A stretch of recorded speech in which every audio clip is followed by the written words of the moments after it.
What if the desire to be a good person is the very thing that is draining your power and destroying your peace? What if your generosity is not a virtue, but a trap that is leaving you depleted and resentful? The Stoics knew that true strength is not in how much you give, but in the wisdom of how you preserve what is yours. Stop overgiving and take back power. Stoicism, compiled and published by Stoic Power. Lesson 1. Awareness of self-sacrifice traps. Imagine a weary traveler lost in a vast and unforgiving desert. In the distance, he sees a beautiful, shimmering oasis, lush with palm trees and a pool of crystal clear water. He rushes toward it, believing it to be his salvation. But as he steps into the inviting waters, he finds that it is not a life-giving spring, but a deceptive trap of deep and unforgiving quicksand. The very thing that promised to save him is now consuming him. This is the nature of the self-sacrifice trap. It masquerades as virtue, but it is a slow and silent consumer of your power and your soul. This is a personal development video inspired by Stoic philosophy, focusing on training the mind, mastering emotions, and overcoming fear. Many of us are caught in a deep and painful inner conflict where we have been taught that to be a good person, a good friend, a good partner, a good employee, we must constantly sacrifice our own needs, our own time, and our own energy for the sake of others. We believe that our value is directly proportional to how much of ourselves we give away. The problem with this mindset is that chronic self-sacrifice, born not from a place of genuine strength, but from a place of fear or a need for approval, is a path to profound resentment and burnout. This is one of the most common challenges that the reader faces in the context of the lesson's topic. You give and give until your own well is dry, and then you look upon those you have given to with a secret bitterness, because your sacrifice was not truly appreciated or reciprocated in the way you had hoped.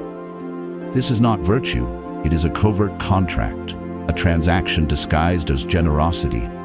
This self-inflicted depletion leaves you with no energy for your own goals, no time for your own restoration, and no strength to be of any real use to anyone, including yourself. The transformative solution is the first and most crucial step on the Stoic path to reclaiming your power. The habit of developing a fearless awareness of the self-sacrifice traps in your own life. You must become the wise traveler who learns to distinguish the true oasis from the deadly quicksand. The core idea is rooted in the Socratic and Stoic commitment to self-examination as the foundation of all wisdom. The unexamined life, as Socrates said, is not worth living. The Stoics applied this with ruthless practicality. They knew that many of our most destructive habits are disguised as virtues. The trap of self-sacrifice is so dangerous because it feels good and looks noble on the surface. But the warrior of the mind must learn to look beneath the surface and analyze the true motivation and the ultimate consequence of his actions. This ancient wisdom feels alive because it gives you permission to question a deeply ingrained cultural narrative and to prioritize the preservation of your own inner resources. To begin this process of awareness, you must become a detective of your own depletion. The first actionable step is to conduct an energy audit. For 1 week, keep a simple journal. At the end of each day, write down the interactions and activities that left you feeling energized and those that left you feeling drained and resentful. Be brutally honest. The second step is to analyze the why behind your giving. For each draining activity, ask yourself, was I giving from a place of genuine strength and choice, or from a place of obligation, guilt, or fear of disapproval? This reveals the nature of the trap. The third step is to simply acknowledge the pattern without judgment. The goal of this first lesson is not yet to fix the problem, but to see it with crystal clarity. Awareness must precede action. The benefits of applying these actions are a profound and often startling revelation. You will begin to see the hidden patterns and covert contracts that have been governing your life and draining your power for years. The vague feeling of being constantly tired and resentful will be replaced by a clear diagnosis of the specific sources of the problem. This awareness is the end of unconscious self-sabotage and the beginning of conscious self-preservation. It is the first step in taking back your power. Your call to action is to identify your single biggest quicksand situation. What is the one person or situation in your life that consistently drains you the most, under the guise of you being a good person? Acknowledge it. Write it down. This is the first trap you will learn to dismantle. This newfound awareness is the first light in the darkness. But awareness alone is not enough. To escape the traps, you must build a fence around your own well-being. This leads us to the next essential lesson: the art of defining your own clear personal limits. If you are ready to stop sacrificing your power, please show your support by liking this video and subscribing to the Stoic Power channel. Lesson 2. Defining clear personal limits. Imagine you are the caretaker of a beautiful, precious, and sacred garden. In this garden, you cultivate the plants that nourish your soul, your goals, your peace of mind, your well-being. The first and most essential act of a wise caretaker is to build a strong, clear fence around this garden. The fence is not there to be hostile to the outside world. Its purpose is to protect the precious things growing inside from being trampled, eaten, or destroyed. This fence represents your personal limits. This is the second lesson in taking back your power. Many of us, however, are in a state of inner conflict, where we are trying to cultivate a beautiful inner garden with no fence. We believe that setting limits is selfish, that saying no is unkind, and that having boundaries will make us unlikable. We want a flourishing garden, but we are unwilling to build the very structure that makes that flourishing possible. The problem with living a life without clear personal limits is that you are essentially giving the world an open invitation to trample your garden. Your time, your energy, and your emotional resources are constantly being consumed by the demands and priorities of others. This leads to a state of chronic overwhelm and a deep sense of powerlessness. You feel that your life is not your own, and because you are constantly being drained, the very garden you wish to cultivate, your own potential, withers and dies from neglect. You cannot grow anything beautiful in a field that is constantly being trampled. The transformative solution is the Stoic habit of becoming a master architect of your own boundaries. It is the understanding that defining clear personal limits is not an act of selfishness, but the ultimate act of self-respect and the absolute prerequisite for a powerful and peaceful life. The core idea is that your limits are the practical expression of your self-worth. You only protect what you value. When you set a clear boundary, you are making a powerful, non-verbal statement. I value my peace, my time, and my energy, and I will not allow them to be violated. The Stoics would frame this in the context of the virtue of temperance, or moderation. Overgiving is a form of excess, an undisciplined spilling of your own resources. Defining your limits is the act of bringing temperance and order to your interactions with the world. This ancient wisdom is deeply empowering because it reframes boundaries from a negative act of rejection to a positive act of self-preservation. To begin building your sacred fence, you must become its deliberate and courageous constructor. The first actionable step is to define your property lines. Take out a journal and write down your limits in specific areas. For example, I will not check work emails after 7 p.m. I will not engage in conversations with people who are yelling. I will not lend money that I cannot afford to lose. Be specific and clear. These are your laws. The second step is to communicate your limits calmly and simply, without excessive apology or justification. A simple, "I'm not able to do that," or "my policy is not to discuss such matters," is far more powerful than a long, apologetic explanation. The third step is the most crucial. You must be willing to enforce your limits. This means being willing to accept the discomfort that may come when someone tests your fence. Your willingness to endure this discomfort is the ultimate measure of your self-respect. The benefits of this practice are a massive and immediate surge in your feelings of self-respect and personal power. You will stop feeling like a victim of other people's demands and start feeling like the sovereign ruler of your own life. You will find that you have a huge new surplus of time and energy to invest in your own garden. And paradoxically, you will find that high-quality people respect you more for your limits, while low-quality people will filter themselves out of your life. Your call to action is to choose your first fence post. Identify one clear, simple limit that you will establish and maintain for the next 7 days. It could be as simple as not answering your phone during dinner. Start small, but be absolute in your enforcement. Defining your limits is the practical, external solution to overgiving. But why do we overgive in the first place? Often, it is because we are seeking something in return, validation. The next lesson will teach you how to detach from this deep-seated need, which is the root cause of the problem. We invite you to comment below with one limit you are committed to setting this week. Lesson 3. Detaching from external validation. Imagine you are the captain of a great ship, sailing across a vast and dark ocean. You have abandoned your own ship's compass and rudder, the internal instruments of your own values and judgment. Instead, you are desperately trying to navigate by watching the flickering lights of 100 other ships, many of which are themselves lost.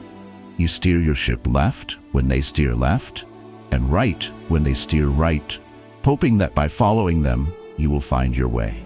This is the chaotic and impossible task of a life lived for external validation. This is the third and perhaps most profound lesson in taking back your power. Many of us are in this exact inner conflict. We have been conditioned to believe that our worth, our direction, and our very sense of goodness is not something we can determine for ourselves, but something that must be reflected back to us in the eyes of others. Our overgiving is often a desperate attempt to see a positive reflection in those other ships' lights. This is a critical and deeply painful problem, because a life lived for external validation is a life of slavery. When you need the approval of others to feel good about yourself, you are no longer your own master. You are the servant of every person whose opinion you value. You must constantly adjust your course, betray your own values, and sacrifice your own needs to please an ever-changing and often contradictory audience. This is not just exhausting. It is the annihilation of the authentic self. The transformative solution is the ultimate Stoic act of rebellion, to reclaim your own compass and to learn to navigate by your own internal light. It is the habit of detaching your self-worth from the unpredictable and uncontrollable opinions of others. The core idea is the very foundation of Stoic philosophy, the dichotomy of control. The Stoics taught that we must relentlessly separate what is within our control from what is not. The opinions, the praise, the criticism, and the validation of other people are all fundamentally and absolutely outside of our control. They are the flickering lights of the other ships. The only things that are truly within our control are our own thoughts, our own intentions, and our own actions, our ship, our compass, our rudder. The Stoic, therefore, makes a radical choice. He decides to base 100% of his self-worth on the quality of his own actions and character, and 0% on the external validation he may or may not receive for them. To begin this journey of detachment, you must become the captain of your own vessel. The first actionable step is to define your North Star. As we have discussed before, you must be crystal clear on your own core values. These values are your internal compass. The second step is to practice self-validation. At the end of each day, review your actions not based on the feedback you received, but based on how well you adhered to your own compass. Did you act with integrity? Did you show courage? You must become your own most important judge. The third step is to deliberately expose yourself to small, manageable acts of disapproval. State a polite but unpopular opinion. Say no to a small request. This is like sailing into a small, controlled storm to prove to yourself that your ship will not sink just because the waters are choppy. The benefits of this practice are nothing short of total liberation. You will feel the immense and crushing weight of other people's expectations lift from your shoulders. You will be free to act with a new level of authenticity and courage, to steer your own course with confidence, regardless of where the other ships are going. Your need to overgive as a way of earning validation will simply evaporate, replaced by a calm and powerful self-possession. Your call to action is to practice becoming your own source of validation. Tonight, before you sleep, write down one thing you did today that you are proud of. One action that was in alignment with your own internal compass, regardless of whether anyone else noticed or praised you for it. Start navigating by your own light. Detaching from the need for external validation is the key to stopping the desire to overgive. But to have the strength to do this consistently, especially when you feel the pull of old habits, you must build an unshakable inner core. The next lesson will teach you how to forge this inner strength. Please take a moment to subscribe to the Stoic Power channel to continue your journey towards self-mastery. Lesson 4. Strengthening inner emotional core. Imagine a great mountain. Its surface is covered with a thin layer of soil, upon which grasses and trees grow. This surface is subject to the changing seasons, to the heat of summer, the rains of autumn, the freezes of winter. But the mountain's true, immense, and enduring strength does not come from this shifting surface layer. It comes from its deep, solid, and unchangeable bedrock, the core of granite that lies beneath. This is the fourth lesson in taking back your power. Strengthening your inner emotional core. So many of us live our lives on the surface. We are in a state of inner conflict, where our sense of well-being is completely dependent on the shifting seasons of our daily emotions. A sunny day of good moods makes us feel strong, but a winter of sadness or a storm of anger makes us feel as if our very foundation is crumbling. The problem with living on this emotional surface is that it makes us incredibly fragile and reactive. If your strength is dependent on feeling good all the time, you will be perpetually weak, because life is a constant cycle of changing emotional seasons. This fragility is often what drives us to overgive. We try to manipulate the external world and other people into providing us with the constant sunshine of praise and approval, because we are terrified of the winter of our own negative emotions. The transformative solution is the Stoic habit of shifting your identity from the surface soil of your fleeting emotions to the deep, solid bedrock of your character and your will. It is the practice of building an unshakable inner emotional core. The core idea is the Stoic concept of the inner citadel, which we have discussed as a fortress and can also be seen as this inner bedrock. The Stoics taught that while our emotions, passions, may be as unpredictable as the weather, our rational mind, our hegemonikon, is like the granite core, a source of enduring strength and stability that we can learn to access at any time. A person of strength is not someone who never feels fear or sadness. They are someone who does not identify with that fear or sadness. They know that they are the mountain, not the weather that is currently passing over it. This ancient wisdom provides a powerful path to building a new, more resilient identity. To begin this deep inner work, you must become a geologist of your own soul. The first actionable step is to practice emotional observation. When a strong emotion arises, instead of being swept away by it, practice labeling it as a weather event. A storm of anger is passing through, or there's a heavy fog of sadness this morning. This creates a crucial separation between you and the emotion. The second step is to connect with your bedrock. In your daily moments of quiet, focus your attention not on your thoughts or feelings, but on your core self, the silent, observing awareness that lies beneath them. This is your granite. The third step is to act based on your values, not your feelings. On a day when you feel unmotivated and sad, your emotions will tell you to stay in bed. Your bedrock of character will tell you to get up and keep your promises to yourself. You must choose to act from the bedrock. The benefits of this practice are the development of a profound and enduring inner strength. You will stop being a victim of your own moods. You will develop an emotional resilience that will allow you to navigate life's inevitable winters and storms with a calm and steady heart. Your need to overgive to manage your feelings will disappear because you will know how to find strength and stability within yourself. You become the mountain, a source of quiet, unmovable power. Your call to action is to practice identifying with the bedrock. The next time you experience a strong negative emotion, take a moment to place your hand on your heart, take a deep breath, and say to yourself, "This feeling is just the weather. I am the mountain." Feel the shift in your sense of self. When you have a strong inner core, you are less likely to be thrown off balance. But we must still engage with the world, and in doing so, we risk having our energy drained. The next lesson will teach you the art of responding to the world without the emotional leakage that depletes your power. If you are committed to strengthening your core, please like this video and share your experience in the comments. Lesson 5. Responding without emotional leakage. Imagine you are trying to fill a large, beautiful vessel with water. This vessel represents your inner peace and power. However, the vessel is riddled with small, almost invisible cracks.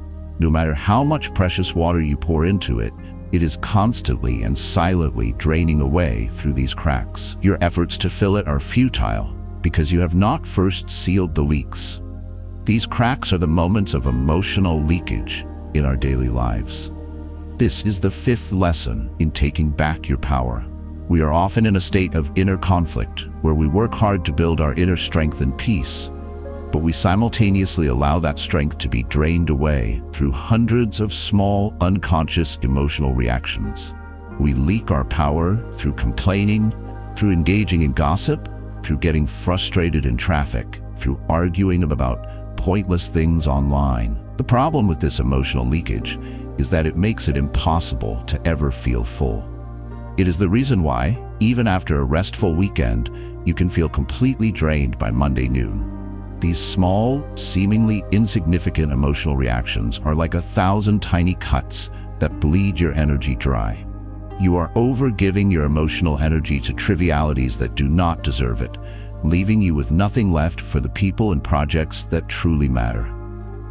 The transformative solution is to become a master craftsman of your own inner vessel. It is the Stoic habit of meticulously identifying and sealing the cracks of emotional leakage, so that you can contain and preserve your precious inner resources. The core idea is rooted in the Stoic virtue of temperance, which applies not just to food and drink, but to our emotional output. The Stoics believed that our emotional energy is a finite and valuable resource, and it is our duty to be disciplined in how we spend it. The warrior of the mind does not waste his emotional ammunition on insignificant targets. He understands that every ounce of energy he spends on frustration with the traffic is an ounce of energy he cannot spend on his life's purpose. He practices what could be called emotional conservation. To begin sealing your leaks, you must first find them. The first actionable step is to go back to your energy audit. Look at your list of draining activities, and for each one, identify the specific emotional leak. Is it complaint? Is it anger? Is it anxiety? Name the crack. The second step is to choose one specific leak to seal for a week. For example, you might decide, for the next 7 days, I will not complain about anything, out loud or in my own head. The third step is to have a pattern interrupt. When you catch yourself about to engage in your leaky behavior, you must have a pre-planned action to stop it. This could be taking a deep breath, changing the subject, or physically walking away from the situation. You must actively stop the leak. The benefits of this practice are a massive and immediately noticeable increase in your daily energy levels. You will be astonished at how much power you are unconsciously giving away to pointless negativity. By containing your energy, you will find that you have more focus, more creativity, and more patience for the things that truly matter. Your inner vessel will begin to fill up, and you will start to operate from a place of abundance rather than scarcity. Your call to action is to choose your one leak. What is the one small, repetitive, emotional reaction that drains more of your energy than any other? Complaining about the weather? Getting annoyed with a particular family member? For the next 24 hours, your sole mission is to seal that one leak. Every time you're about to do it, stop yourself. Preserve that drop of water. Sealing your emotional leaks preserves your inner energy. Two of our most important resources that this energy fuels are our time and our focus. The next lesson will teach you how to become a fierce guardian of these two precious assets. Please subscribe to the Stoic Power channel to continue learning how to become the master of your own energy. Lesson 6. Guarding time and mental focus. Imagine the treasury of a great and wealthy kingdom. Inside this heavily fortified vault are the kingdom's two most precious assets. Its gold, which represents its time, and its food supply, which represents its mental and emotional energy, or focus. The wise king knows that these two assets are the very foundation of his kingdom's power and survival. He posts his best guards at the vault doors, and he is ruthlessly disciplined about how these resources are spent. This is the sixth lesson in taking back your power. For many of us, however, our personal treasury is left completely unguarded. We are in a state of inner conflict where we say we value our time and our focus, but our daily actions prove otherwise. We allow our time to be stolen by trivial requests and our focus to be shattered by endless distractions. The problem with this lack of guardianship is that it leads to a life of mediocrity and unfulfilled potential. Time is the one resource you can never get back. Mental focus is the primary tool through which you shape your reality and create value in the world. By failing to guard these two assets, you are essentially giving away the very building blocks of a powerful and successful life. You are allowing your kingdom's treasury to be plundered daily by thieves and pests, leaving you with nothing to fund your great ambitions. This is the ultimate form of overgiving. The transformative solution is to become the fierce and vigilant guardian of your own inner treasury. It is the Stoic habit of treating your time and your focus as sacred assets and protecting them with a warrior's discipline. The core idea is that the Stoics viewed time as our most precious possession, the very currency of our lives. Seneca wrote powerfully about how we are so careful with our money, but so careless with our time, the one thing in which it is a virtue to be greedy. The high-powered individual understands that their primary duty is to invest their time and focus wisely in alignment with their core values. This means learning to say no not just to others, but to the countless internal and external distractions that seek to rob your treasury. To become this fierce guardian, you must implement a system of defense. The first actionable step is to conduct a time inventory. For a few days, track your time with ruthless honesty. Where is it actually going? You will likely be shocked. This is the first step in identifying the thieves. The second step is to create a focus fortress. As we have discussed before, this means designing your environment to minimize distractions, but it also means scheduling specific, uninterrupted blocks of time for deep work. This is you, the king, entering your own treasury to do the kingdom's most important work. The third step is to have a polite but firm no script. You must practice saying no to requests that do not align with your highest priorities. A simple, "Thank you for thinking of me, but I'm afraid I don't have the capacity for that right now," is a powerful act of guardianship. The benefits of this habit are a complete revolution in your productivity and your sense of control. You will stop feeling busy and start feeling effective. By protecting your focus, you will be able to enter states of flow and produce work of a quality you never thought possible. By protecting your time, you will create the space needed to build your skills, to rest, and to invest in the relationships that truly matter. You become the wealthy king, your treasury full and your power secure. Your call to action is to identify the single biggest thief of your time. Is it a particular social media app, a certain type of meeting, a specific person? For the next week, your mission is to cut the time you give to that thief by 50%. Start guarding your gold. When you are no longer overgiving, when your limits are defined, your validation is internal, your core is strong, and your time and focus are guarded, you begin to project a new kind of energy into the world. The final lesson is about embodying this new, powerful, and unshakable Stoic presence. If you found this lesson valuable, please like the video and share it with someone who needs to protect their time. Lesson 7. Embodying unshakable Stoic presence. Imagine the sun. It is the most generous entity in our solar system, giving away an immense and unfathomable amount of energy every single second. This constant giving, however, does not diminish it. It does not leave it feeling drained, resentful, or depleted. The sun's giving is not a sacrifice. It is an overflow of its own immense, powerful, and self-sustaining inner furnace. Its presence is a testament to this incredible, non-needy power. This is the final lesson: to stop overgiving from a place of lack and to start giving, when you choose, from a place of profound inner abundance. This is the embodiment of an unshakable Stoic presence. All this time, we have been in an inner conflict, caught between the trap of self-sacrificial overgiving and the fear of becoming a selfish, isolated person. We have struggled to find the balance. The final problem we must solve is to transcend this false dichotomy. The goal is not to stop giving, but to stop giving from a place of weakness.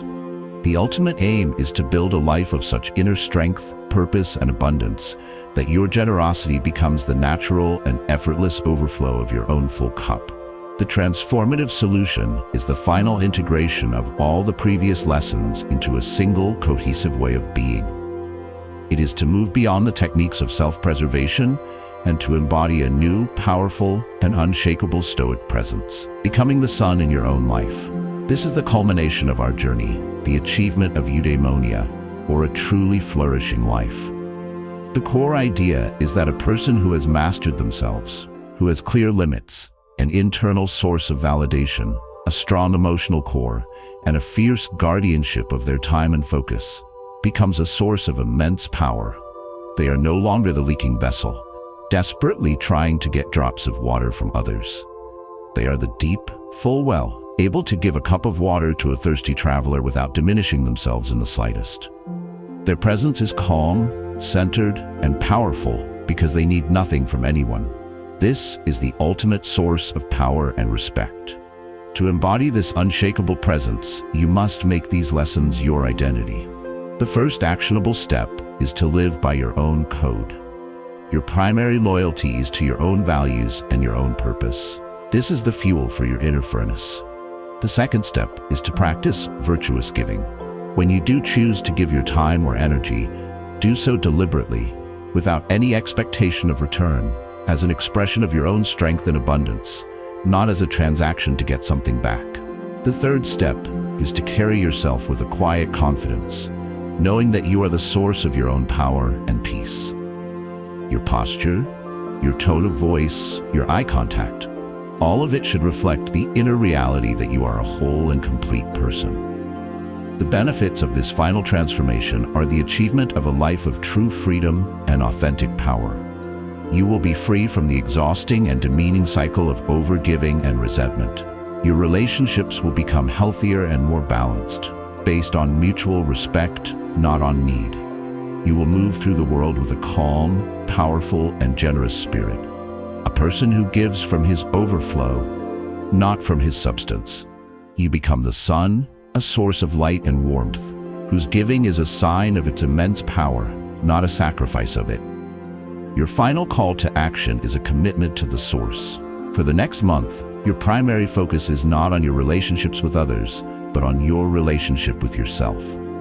Pour all your energy into filling your own vessel, through your work, your study, your health, your inner peace.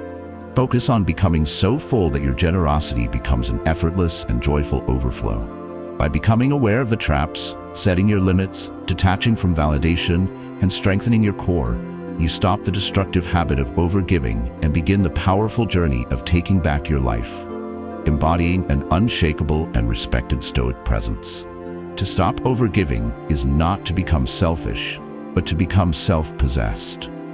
By building the Stoic foundations of personal limits, internal validation, and a strong emotional core, you reclaim your power. You transform from a depleted vessel into an abundant source, your presence a testament to unshakable strength. Thank you for taking the time to watch the video. We gently remind viewers to like, comment, and subscribe to the YouTube channel for more wisdom on building a life of authentic power.